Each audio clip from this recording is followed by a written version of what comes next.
कहानी शुरू होती है राजस्थान के तपते रेगिस्तान में, जहाँ एक ऊंट बादल और एक घोड़ा राजा सबसे अच्छे दोस्त थे। दोनों बचपन से साथ पले बढ़े थे।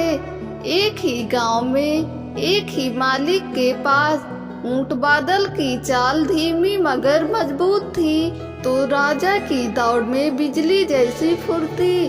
लोग कहते थे इन दोनों की जोड़ी जैसे दिन और रात एक साथ चल रहे हो। एक दिन गांव में एक अजनबी व्यापारी आता है, जिसने एक रहस्यमय नक्शा दिखाया, किसी खोए हुए खजाने का नक्शा जो थार के बीचों बीच कहीं छिपा था। गांव के लोग तो डर गए, लेकिन बादल और राजा को यह एक रोमांचक चुनौती लगी। दोनों दोस्तों ने फैसला किया कि वे इस खजाने को ढूंढेंगे। शुरू होता है एक अद्भुत सफर, जिसमें दिन की तपिश और रात की ठंडी हवाएं दोनों ही उनकी परीक्षा लेने लगती हैं।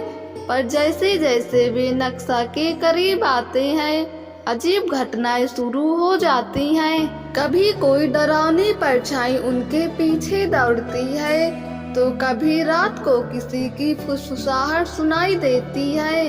राजा डरने लगता है, लेकिन बादल उसे हमेशा हिम्मत देता है। हम साथ हैं तो कुछ नहीं होगा।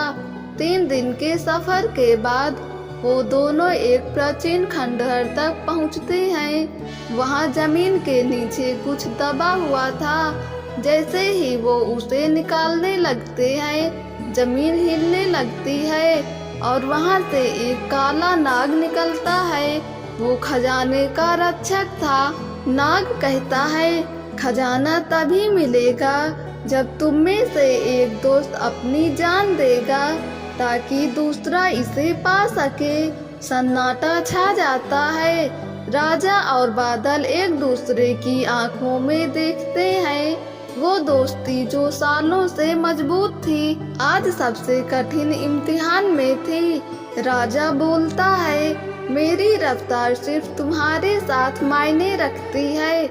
मैं खजाना नहीं तुम्हें चुनता हूँ। बादल बोलता है, और मेरी ताकत तुम्हारे बिना अधूरी है। तभी एक चमत्कार होता है। नाग मुस्कुराता है और गायब हो जाता है। खजाना उनके सामने प्रकट होता है और एक आवाज आती है, सच्ची दोस्ती ही सबसे बड़ा खजाना है। दोनों दोस्त खजाने को नहीं, उस सीख को लेकर वापस लौटते हैं। गांव में उनकी बहादुरी और दोस्ती की मिसाल दी जाती है। वो खजाना जो जान लेकर मिलता, उससे लाख गुना कीमती था वो रिश्ता जो जान बचाकर बना, क्योंकि असली दौलत दोस्ती में है।